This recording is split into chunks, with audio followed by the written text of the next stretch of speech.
Welcome to Hops News, the trusted source in beer culture news.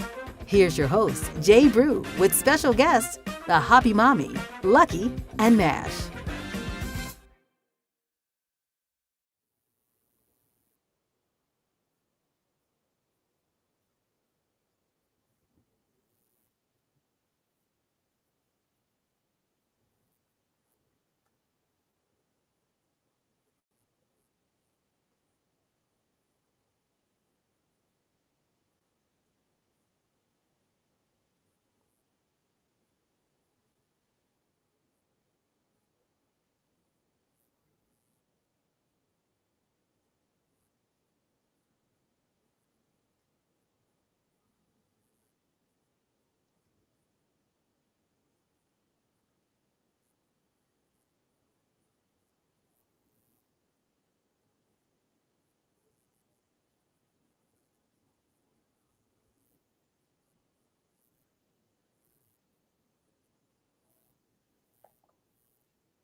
Uh, Doing well. I'm delighted that Lake Bluff is getting some publicity here. I don't think it makes the news too often, so I'm thrilled that it's getting a shout out online. I'm doing fine. I've been here in like quarantine for a while, so I'm not living the most glam life right now, but I'm surrounded by all my favorite Chicago breweries again, so like I'm just thrilled. So I'm doing well. I have a good lineup of beers in front of me. Excited to try them.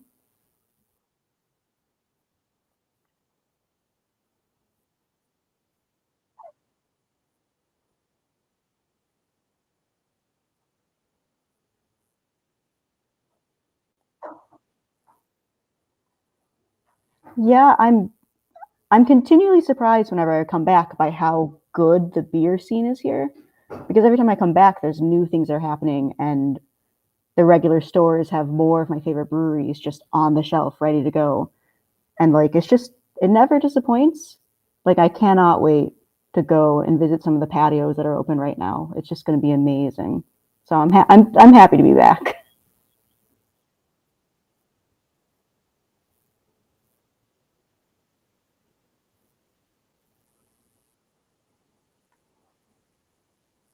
Oh yeah, sound's not working.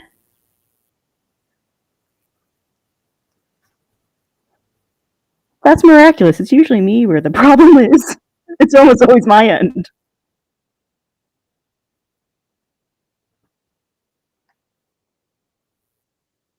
Does it work for everyone now?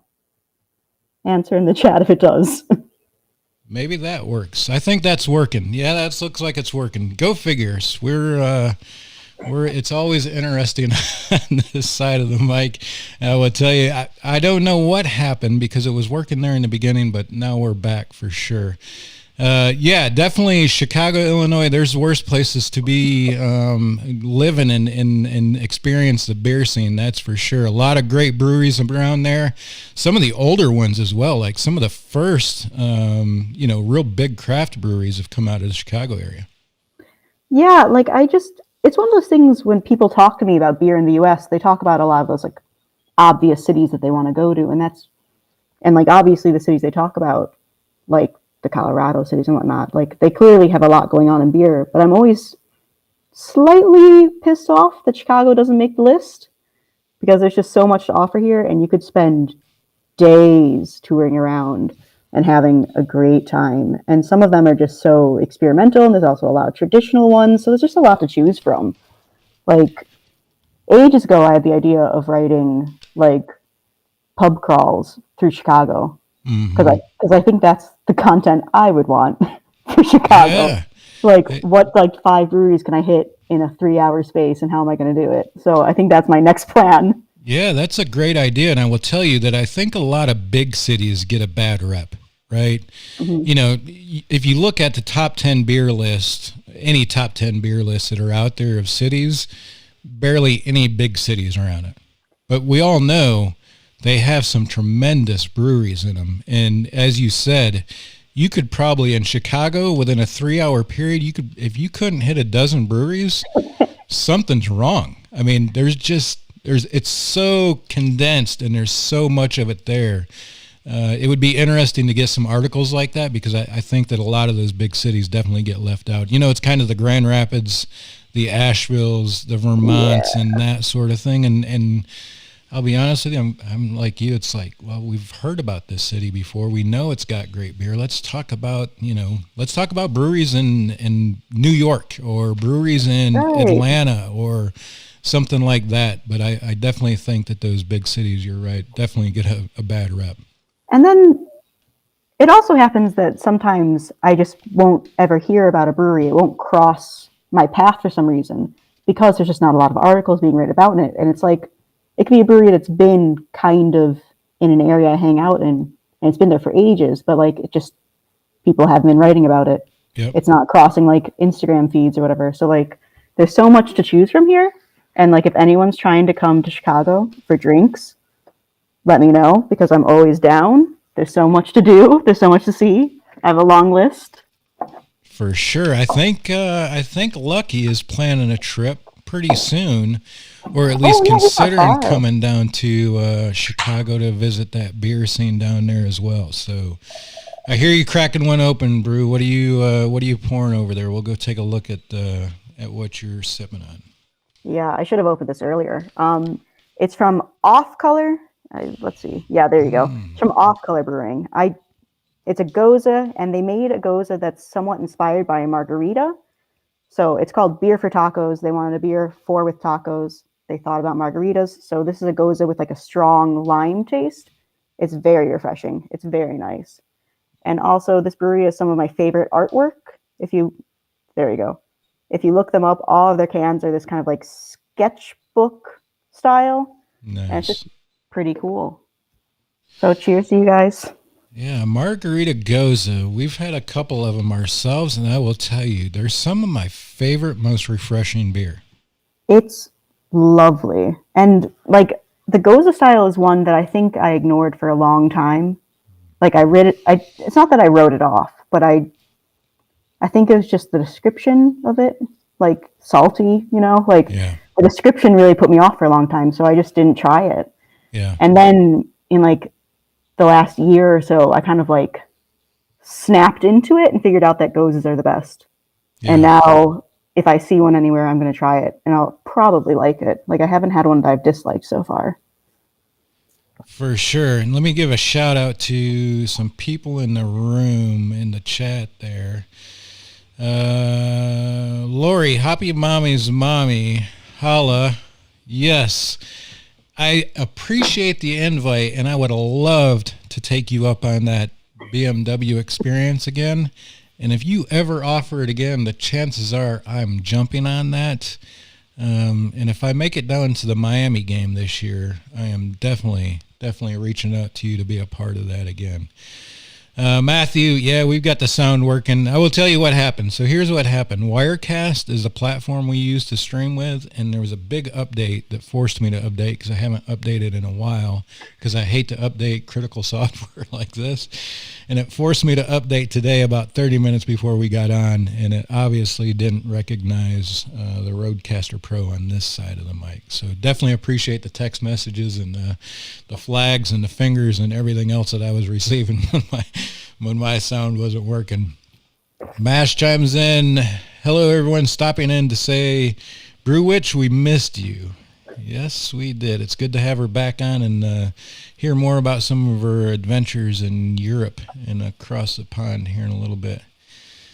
Yeah, I'm getting, it's more sound. Micah, appreciate you joining us, chiming in there. And Lauren chimes in. Hoppy chimes in. Hi, Brew Witch. Come back next week. I'm bummed I missed you.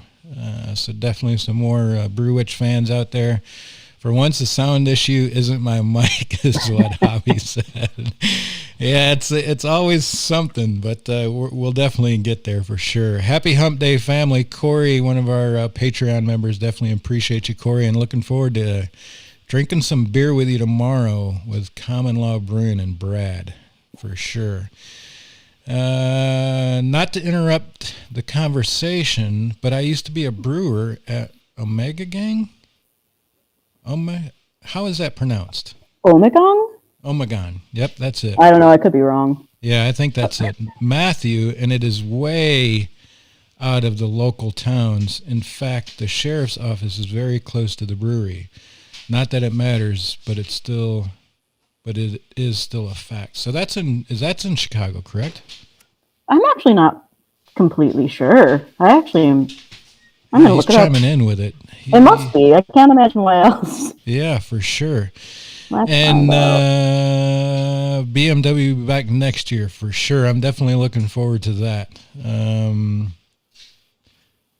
Yeah, definitely. Matthew chimes in. I used to use Skype, and it happens for sure, man. I will tell you, as a matter of fact, my alibi will be Brew Witch, in which I was chatting with her before, talking about how fast the streaming industry was changing. Literally, all of this software is updating almost by the week still, just because everybody's trying to get ahead of everybody and get that slice of the market. So it's definitely been a challenge. On this side, I am actually enjoying a Newgrass Brewing collaboration. It is a Birthday Face Imperial Birthday Cake Stout. Ooh. It is phenomenal. These guys do some good stuff. Newgrass Brewing out of North Carolina does some phenomenal stuff down here.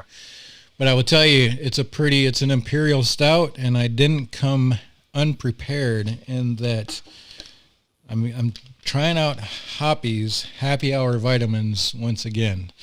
The kicker here is we've got these guys coming on an episode. I believe it's the 19th of May. So check them out.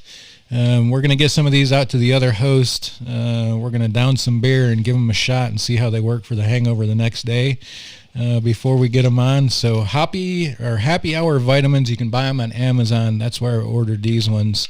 And looking forward to checking those guys out on the 19th. But I'm definitely going to take some tonight because this beer is like a 11%, I think it is. Oh, no, it's 12.2. So we'll definitely be taking some of these tonight so I can wake up feeling a little bit better than I would in the morning otherwise. Yeah, I think that's probably a good idea. Like I have like 4 beers in front of me, and I'm not interested to see how I feel about it later. Yeah, that'll be a fun Thursday morning. I can promise you that. That'll be an interesting Thursday morning. One thing though, that if anybody could put together good quality vitamins that don't smell like ass and feet as soon as you open them up, I would be greatly impressed, because they probably work because they smell horrible. Yeah, I feel like in 2021 we should be at a place where they're all like just candy flavor, like just gummy. Like if we already have gummy vitamins, I don't understand why everything isn't like that. Yeah, I mean, even the GNC vitamins that I take, as soon as you crack the lid on them bad boys, it's extremely offensive. Yeah, there's sometimes after I take my vitamins that I genuinely feel like I've eaten some sort of like papery substance, and like it just kind of sits in my throat for an hour. This like this taste. It's not great. Yeah. Yeah, you would think with if they can put THC in a gummy bear, you can put some damn vitamins in one too. Like real adult vitamins, like overloaded type stuff. Not like the kids' Flintstone gummy bears or anything like that, like real vitamins. This is our official call to the world to step up the game in regards to vitamins. Yeah, somebody's got to do something about it, because man, those ones taste just like some damn rotten feet. But you heard it here first, guys. Like we're starting it. It's going to happen. It's a revolution. Somebody needs to do something about it. Brew Witch, I've followed you. Obviously, we've been in touch and kept up with you for a while now with Hops News. You kind of been a part of the crew for probably over a year if we go back and look to your first contributions. You joined us for a couple episodes in Germany, but I've seen you've kind of been hopping around Europe here in the recent months. Tell us a little bit about your travels and where you've drank beer and the beer that you've been able to drink, and share some of the good things about it, because I know that it's probably been a challenge with everything that's going on in the world with the pandemic, but hopefully there was a little bit of bright spots for you and able to enjoy the culture for sure. Yeah, I've been moving around an awful lot. So the last time I talked to you, which was ages ago, I was in Germany, and I was there for about a year, and then I found a new job, so I was going to transfer to that. But like in between, I was able to do some traveling. So like I did a lot of internal traveling in Germany, and then some other like continental Europe traveling, because that was still open for a while. So, and up until the end of last year, I was doing that. And then since then, I've essentially been in Ireland, and I was working there a bit and living there. And now I'm back in the US. But yeah, I've been busy. Luckily, where I was in Germany was next to the border, so I was able to travel a lot. And I spent a lot of time going to the Czech Republic, did just some general traveling around, which like if anyone ever has time off, I highly suggest just renting a car and driving around the Czech Republic, because there's so many beer things you can do. And also it's fairly cheap. So you could do loads of things and still feel quite like good about yourself. Like you're not going to spend an absolute fortune doing it. So like, which is always like a big plus for me. Like it makes a big difference. So I've been busy. Like it's the pandemic has obviously affected it in a negative way, and I wasn't able to do a lot, which is a shame because when I was in between work, you would think that that'd be when I normally would take a load of trips. So there's only so much I could do, but I did spend a lot of time in the Czech Republic, a lot of time traveling around the area of Germany I was in, which when I was talking about gozes earlier, this is really when I started gaining my interest in the style because the main city that gozes come out of, like what it's famous for, was a town only about like an hour from where I was. So I spent a lot of time there. It's just a very cool city. And like the goza scene is very fun. If that's a style you want to explore, I highly suggest you go to Leipzig, Germany. Interesting. So are they, what was kind of their take on the goza? Was it pretty familiar for what you're drinking there? Is it a little bit different? What was their, obviously traditional goza is probably very much different from the margarita goza that you're drinking there tonight, but what was kind of your impression of the, I guess they're traditionalist in that area? So like, that's a very good question because when I'm thinking about the traditional gozas that you would see, there's two that come to mind. There's one that's called like the Bahnhof Goza, and that's kind of like a more lightly salted goza. Like it's a much more like approachable goza. And then there's another brand called Rittergut's, which is the saltiest thing you'll drink, and it's an acquired taste. But as soon as you like fool yourself into thinking this is nice, you like it. Like I think it's just coming around to the fact that it's very salty. But like the goza world is really interesting because like it is one of like the traditional styles that you'd find in Germany, but it's not easy to find. Like I think half my problem, because I've lived on and off in Germany for about 3 years, and for the first 2 years I didn't really see them. Like they weren't in shops, they weren't on tap somewhere. Like you weren't really finding it. So like they're not easy to track down. Like I think it's way easier to find it here in craft breweries than it ever would be in Germany, which is ridiculous. It's very interesting. And like I ran a craft beer shop an hour from the city that's famous for them, and I had a hard time finding them. Like typically I'd only have one on the shelf. So like it's just very interesting. But like if you go to Leipzig, you'll find just like very traditional ones. And then depending on the season, they might have like a different style. So like the same way that you might get like an Oktoberfest beer in October, that's like a bit more like, or in September, that's a bit more like alcoholic. It's the same with the goza. You might get one that's a bit like maltier depending on the season. So it's really interesting though. Yeah. It's not easy to track down. Yeah. It's kind of interesting to how their growing seasons affect the beer like that still. I mean, that to me, that's great because that's kind of traditional brewing, right? It's you brew with what you had available. With a lot of these, very early brewers and old world brewers, I'll call them, before mass transportation became so big and could move the volumes of goods that were needed to brew. Budweiser brews the same Budweiser around the world in 14 different breweries. So, they couldn't do that when those breweries were getting started and be able to have the effects that they had. So it's kind of interesting how that flavor profiles of some of those beers will change so much at some of those old world or breweries like that. So it's pretty interesting, and it's fun to be able to experience it. I've spent some time in Germany in the Army, and obviously one thing that if you're in the Army and you go to Germany, one thing that you try to coordinate your travels around is all the Oktoberfests that go on and all the villages. And I mean, it is, it's every bit of what people say it is. But the coolest part about it is it's not like an Oktoberfest where you go here and Leinenkugel's got a booth set up at every Oktoberfest that you go to and every city that you go to. Very much different over there. My experience was just the local breweries and wineries were a part of it, and the local food.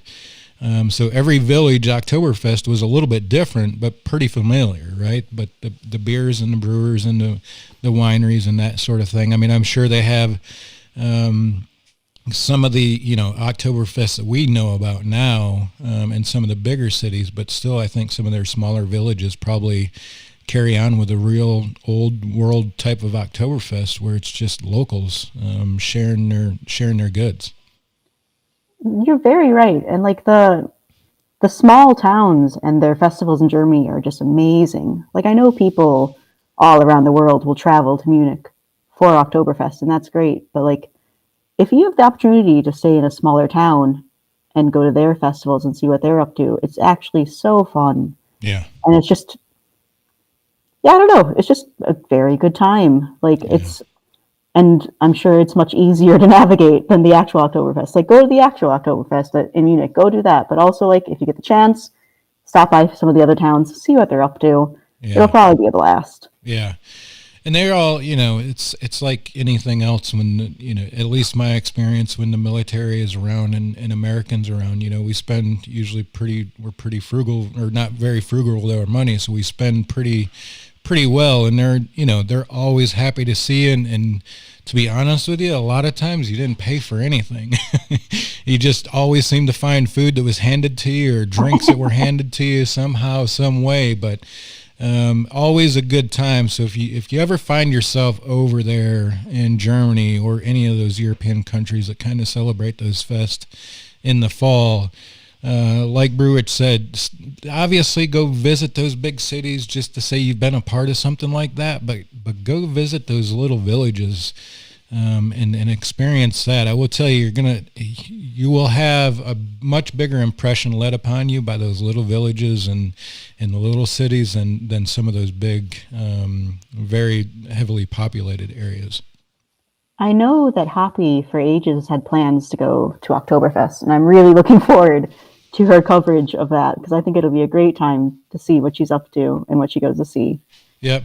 It was supposed to be last year that they went. Obviously, right. Everything that's gone on in the pandemic world, that was kind of scratched. But I thought I heard her, if I recall right, she was mentioning it again last week about planning it again. So, yeah, it's definitely worth a trip and a good time had by all. So let's get back to your Czech Republic, because obviously Pilsners are very high on my list. I'll be honest with you. Pilsner and a lager in the summertime maybe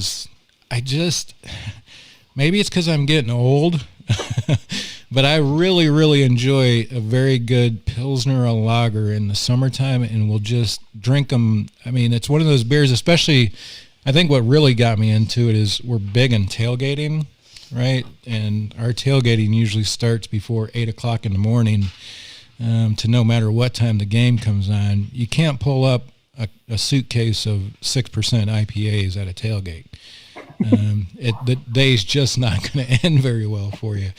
So that's really what got my interest, is like, let me go find some of these good, very flavorful, what people would call a light beer, and see if I can grab something that I really enjoy and be able to take to a tailgate. And I'll be honest with you, they've become my favorite beer.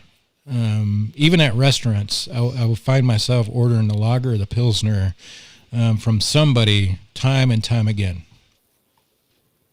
I once went on a brewery tour where the person giving the tour was making fun of all lager beer and said the only worthwhile beer were just all the ales and like the higher percentage ones. And I got so annoyed because I love lagers, like I do. And like I honestly think most of the people who like are actually in the beer world probably are in a similar camp to us. Yeah. Like, because I love a Pilsner. And, like, I especially love, like, the Czech and Polish Pilsners. Like, I just love them. Because they're a bit, like, more savory, I guess. Yeah. Like, I have a very special place in my heart for that kind of beer. And I can't imagine I'll ever be tired of it, Yeah, that had to be something special to be in the Czech Republic. Kind of home of those Czech Pilsners and real, just to be in those areas and drinking from those breweries that, kind of were the start of that style has got to be pretty special in of itself.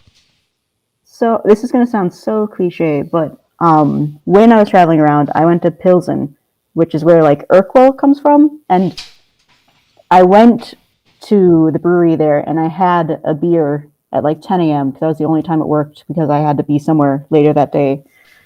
But I had a beer there. And it genuinely was the best tasting beer I've had in ages. It was delightful. And I mentioned this to a few other people, and they all said the exact thing. So like, it just was so nice. And like, it's one of those cities that like, I can't imagine many people go to it. Like, I asked my friend who lived in Prague for a few years if she's been there. She's like, oh yeah, I really like Pilsen. Most people do not go to it, but it's lovely. Yeah. And it was just great. It's just a small town. I went and did some like Urquell things, and then also I had loads of other little craft tap rooms that you could visit. So like, it kind of hit all my check marks, if you will. Yeah, that's great. I bet I would love to go there and experience that. I would probably drink my weight in Pilsners within a weekend or so. But yeah, that's awesome. And obviously your travels you'd mentioned took you to Ireland. Talk to us about kind of that experience in Ireland. That's on a bucket list for me. I've been to Ireland, not enough time to visit any of the pubs or anything like that, but have definitely spent some time in the land over there. Tell us about Ireland and some of the beer experiences that you may have had there. I've spent on and off about, I guess, 2.5 years or something living in Ireland. My partner's from Ireland, so like, I've been on and off there since 2017, I guess. And the beer scene here is actually really like nuanced, if you wanted to say that. Like, it's actually really interesting because obviously the Irish beer culture is known, and people travel around the world to go and have Guinness, which is great. But like, it's actually really interesting what you can get there, because some of the craft breweries there are doing some of the most like experimental brews that I can think of, because I think Ireland is such like a weird like cross section between like continental Europe, the UK, and the US. So it's just, I feel like if you see an interesting beer style there, you can almost bet that it's like just about becoming trendy. Like, that's the first thing, like, that's usually where I can see all the trends starting, because the Irish brewers are really on top of it. Wow. So it's quite interesting. That is interesting. So tell us, is there anything that you experienced recently that we haven't quite seen here that you think might be kind of like the next fruited beer, the next, whatever it may be? Does anything come to mind? That's a good question. Like, it's kind of hard because Ireland's been in a really tough lockdown for a year. Yeah. So a lot of breweries have just closed. Which is fair enough. You can't really blame them. Like, yeah. I think I'm going to assume a lot of them plan on reopening, but like, who knows? Yeah. So like, a lot of breweries have just shut the doors. But like, I'm not sure, have wine beer hybrids emerged here at all? Mm-mm. No? Okay. So this is something that I've seen in Ireland and in Germany as well. It's people brewing with wine grapes. And they'll take on something like of a wine characteristic, but it's a beer. So it might be like basically a pale ale, but it might have like a Sauvignon Blanc kind of characteristic to it. Like, it's really interesting, and it's quite fresh. Oh, wow. It's really hard to describe. At least I haven't heard of anything like that. Hoppy would be much more onto that than I would be, but I've heard of the hybrid beers. So the wine, this is Hoppy Mommy's mom, Lori in the chat. I've heard of the hybrid beers, like the wine beer hybrids. You've heard of those? If you have, what is the what is the brewer here doing it? That sort of thing, if you know of any of them. Yeah, that's pretty interesting that stuff like that would come out of Ireland. Obviously, all my vision of kind of the old world breweries are in Europe, right? Those guys are, been around for ages and doing, honing their craft. So it's kind of interesting that you talk about that they're kind of the center of everything, right? Everything from the continents that are doing killer stuff in beer kind of end right there. So it only makes sense, but I haven't experienced the beer wine hybrid. I will definitely keep my eyes open for that. Ireland is quite interesting that way. Like, I was in Ireland for the year before I went and worked in Germany again. And so I went to Germany and I was running that craft beer store there. And then about 6 months later, like, styles that were really popular in Ireland were showing up again. And it's like, oh, right. Ireland is like 6 months ahead of the trend here. Yeah. And like, I felt so clever because I already knew what these things were, and like I had just no research. I didn't do research. I didn't look it up. I just knew because of like a beer festival I went to a year ago Yeah. because some Irish brewer was talking to me about it. Yeah. Like it's actually quite interesting. The only problem with it is that it's quite hard to find the breweries, I feel like, in Ireland. Like it took me like a year of living there to properly find a lot of them. So like it's not super transparent. Yeah. Still a lot of small scale breweries. Yeah, a lot of small ones. A lot of them don't really have tap rooms or anything. Like they have very strict laws about where you can and can't sell alcohol. So like a lot of the breweries themselves don't have tap rooms. And Guinness and like the likes of Heineken and everything, they're quite strict about what kind of beers you can have in the bar. So often the contracts are quite limiting about what other breweries you can have next to Guinness. So it's just it's complicated. Yeah, it's a complicated topic that I don't know enough about to explain. That is interesting. But that just goes to show you, we complain a lot about our beer laws here in the States. But to have beer laws that say you can't put a beer next to our beer, that's pretty, that's if you were to do something like that here in the States, that would probably be grounds for a lot of issues for that brewery. But to be honest with you, it's not surprising. Those breweries there are so big and have been there so long. It's kind of like growing up in Michigan and your family works for GM. Right. Everybody, when I grew up, had a family member that worked for GM. That's probably the same way for my generation in Ireland. Everybody's worked for Guinness or the Heinekens and that sort of thing. So that's pretty interesting. That's a great insight that I would have never guessed, but it obviously is logical. Yeah, Guinness has something. It's not a stronghold, I guess, but their contracts are quite specific. So often, I think they'll say, yeah, you can have 2 of our taps, we'll pay for it to get installed, whatever. However, like, I think you are agreeing to having only us, and then, like, this percentage can be the rest. Yep. And which makes it hard for the craft breweries, because up until recently, there was a law saying that you couldn't sell beer in the same place as being made. So you couldn't have a tap room in your brewery, for example, which is maddening, especially when you're coming from somewhere like the U.S. when that's so normal. Yeah. For sure. Like, I was grumpy about it. I wasn't nice about it. I didn't understand it. I still don't understand it. Yeah. So, that's pretty tough. But, it's what the interesting aspect of it is that the majority of tourism through Ireland, though, is probably looking for a Guinness because they have no idea what else is in there. But everybody knows Guinness is from Ireland. So it definitely, obviously, there's a part of it that, like you said, like a stronghold. They've definitely got that stronghold pressure, but also the demand is there, right? Everybody's going to walk into a pub in Ireland and expect to see Guinness on tap. Exactly. Like any bar that doesn't have Guinness, like people are going to notice. Like there's like the locals are going to be like, why? Yeah. Why not? Which like it makes sense. Like you understand why it's everywhere. But like it's just hard to work around it sometimes, I think. I don't know. Where in Ireland were you?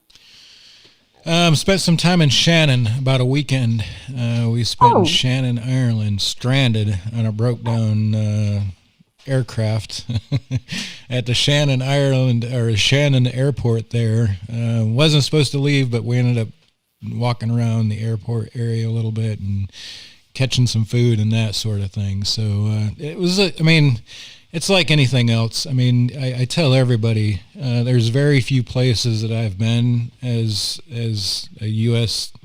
Army soldier that people just weren't with open arms. They loved us. We respected them. They respected us. It was a great relationship. But, it's kind of that way you walk around there and the door's open. But that's the way a lot of Europe is to begin with, right?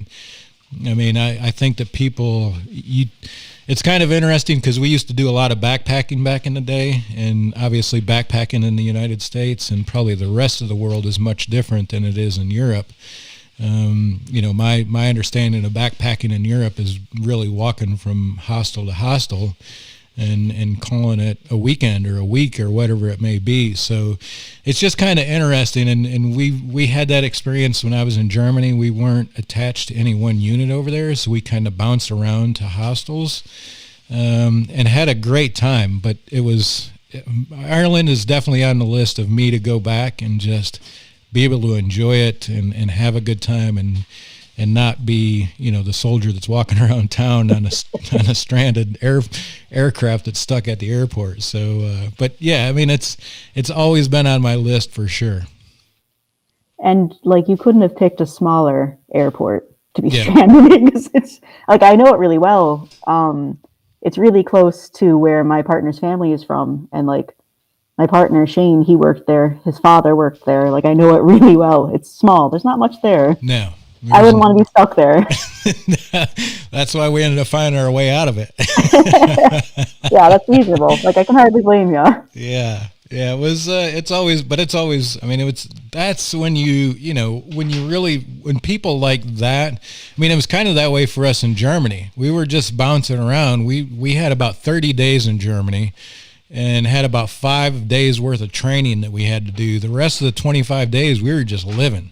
And we had a van, a little rental van. It was one of them, definitely a European like Ford van that we just piled all of our equipment, everybody into, and we just drove around Germany, stopping in different hostels and bed and breakfast. And one of the guys that were with us, only one of them, used to be stationed there, so he was a little bit familiar with the place and could navigate their roads and do that sort of thing. But it was an interesting time. We had we drank a lot of beer in those 25 days that we weren't training. I can promise you that. It was definitely a good time. Definitely would like to take my wife back. She's never she's traveled to Europe. She's been there. She went to the Christmas markets in Amsterdam and what's the other place? Budapest. Yeah, my daughter's telling me Budapest over there. So she spent a little time there, but I'd definitely like to go back to Europe and travel around with her a little bit. First of all, I demand a sitcom about you and your army friends driving around and going to like hostels and just drinking for 25 days. Like, I would watch it, and I think it would do very well. Yeah, I will tell you, it was definitely, there was flat tire changes on the side of the roads. It show's probably not rated for a lot of things that were going on, but it was quite interesting. I mean, we had an absolute blast. And the worst part about it was before we went downrange into Bulgaria. We were going to Sofia, Bulgaria, and down into Kosovo and all of that area of the world. So this was like the 30 days prior to us going into the theater, and it was, man, we lived it up as best we could for sure. Oh, that sounds amazing. Like, I'd actually love to be a fly in the wall for that. Yeah. And I just the simplest things, right? Like, I remember the first time I went to a McDonald's over there. And, we ordered the meal and done all of that, and they gave us our cup of drink. And I remember looking at the guy that we had went with, and I'm like, where the fuck's the ice, man? He's like, dude, you ain't getting no ice over here. And I'm like, they're giving me a warm Coke. We sat down, and I'm like, dude, where's the ketchup?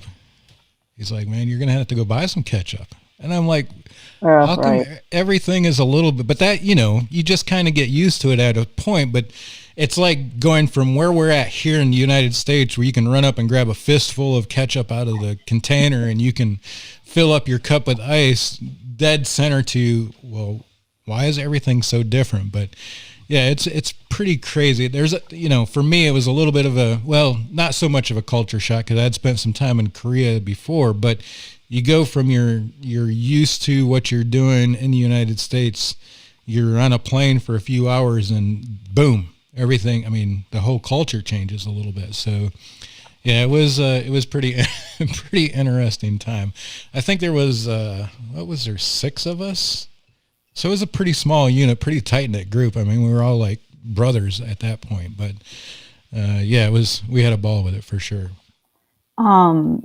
On the topic of McDonald's in Germany, One thing recently, I don't know why they did this, but for like the breakfast sandwich you can get, you know how here it's just a sausage patty.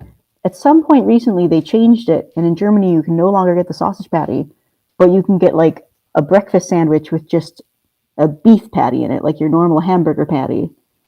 Oh, And that wow. just enraged me. Yeah. It's the last thing I want. Like, I know it's not a big difference, but it's just that was the last thing I wanted at Yeah. like 8 a.m. on my travel. Yeah. I was Well, so grumpy. yeah. One thing that I did appreciate about kind of the hostels that we were staying at is in another, thing that was kind of a little bit of a change for me. We'd go down to like the breakfast, right? They had like we call them continental breakfast here in the States. You would expect some orange juice and some, maybe a waffle or some toast or a bagel or something like that. The what I would compare continental breakfast to here in the United States is like a cold cut buffet. Like it's got meats, it's got cheeses, it's got breads. But literally what we would do is we'd go down there, wrap up a sandwich for the day, and have our lunch for us in our pockets. And even when we were downrange, that seemed to carry over. Their breakfast, even in Kosovo and Bosnia, was kind of the same way. Cold cut, some cheeses and some hard breads, and we'd wrap it up and have a great. I mean, it was an excellent sandwich for the afternoon lunch, that's for sure. But that was another thing that was a little bit of a shock as well. But it doesn't surprise me that they'd take the sausage out and give you a hamburger and call it a breakfast sandwich. Yeah. I used to, I would talk about like Chicago style pizza often enough when I was in Germany, just because like deep dish is such like a novelty that you don't really think about. But I'd also mention this idea of like spiced sausage that is the top topping in Chicago area. Like it almost like all the like percentages and ratings, like that's what people typically order here. And I've mentioned this to a few Germans. They're just like, no, why would you put that on a pizza? And that turned out to be like the top thing I've missed from this area. Yeah, yeah. A quarter pounder, egg, and cheese. That's what Mike Just no thanks. says in the chat, and then he chimes in with instant farts. That is for sure, for sure. Like, And you don't want that when you're about to go like on a train because you're traveling at 8 a.m. Like, you just don't need it. Yep. Yeah, definitely. Micah chimes in, says, I wouldn't mind going to Iceland or something.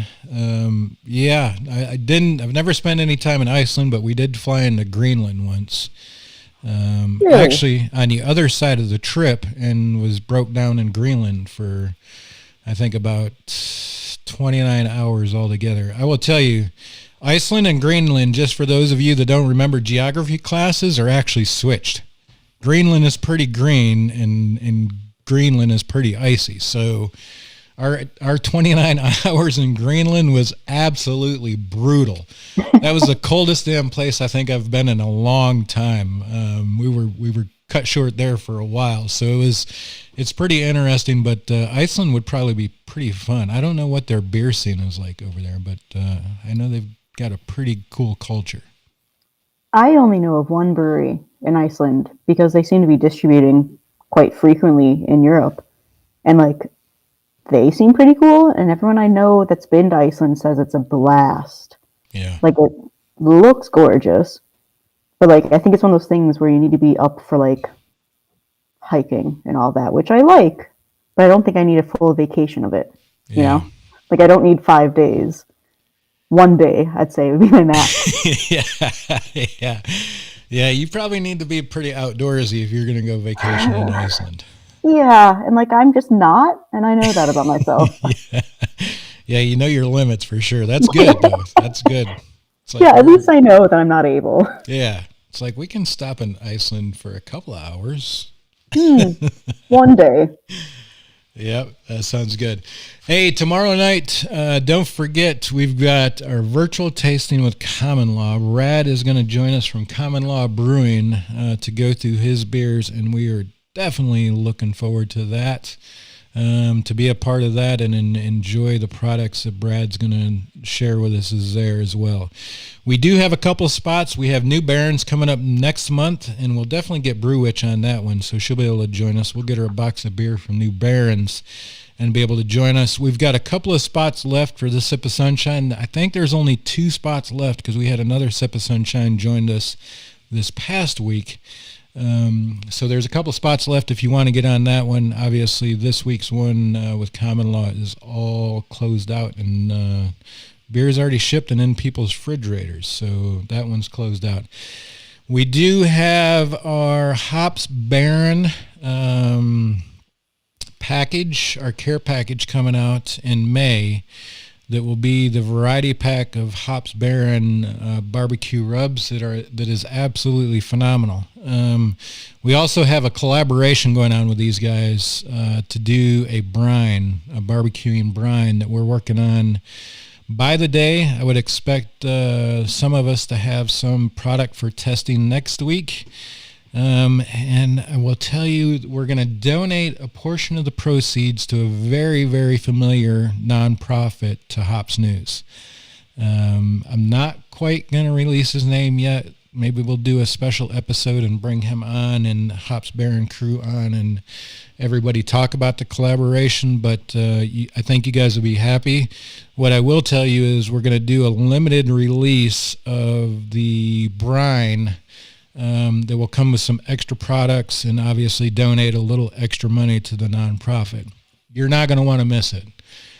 Trust me when I tell you that it's going to be a pretty cool package that you get, and obviously the money is going for a great cause that I know you guys will appreciate. So stay tuned for that as well.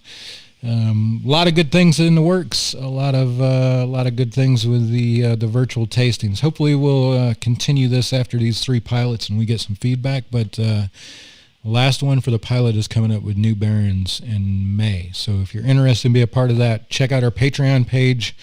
You can go over there and join us there and sign up for that. And we'll definitely get Brew Witch a box this time so she can join us on a Thursday virtual tasting and be able to sample some beers with us. It'll be good to have Brew Witch. Hopefully we can twist her arm and bring her on a Wednesdays more often. So maybe we can get her to commit here on the show to join us a little bit more. But it's always good to talk to you, Brew Witch. What are some of your parting shots, and where can people find you in the social media networks? Well, I'm most active on Instagram. You can find me under Jill Bear because Brew Witch was taken. So Jill Bear, which is JILBEARR. I recently joined Twitter. I only have about 30 followers though, so I'm like the least influential Twitter person you can follow. Otherwise, no major parting words. I'm about to open up a beer from Half Acre. Should you guys ever be in Chicago, they are an institution, so definitely check them out. Otherwise, thanks for having me, and I will be here whenever you guys will have me. I'm in the U.S. indefinitely, basically, so I'm happy to join along whenever you have time. Every Wednesday, put it on your calendar, every Wednesday at 8 p.m. It's an open invitation. We'll include you on the link if you're able to join. It would be great to have you for sure.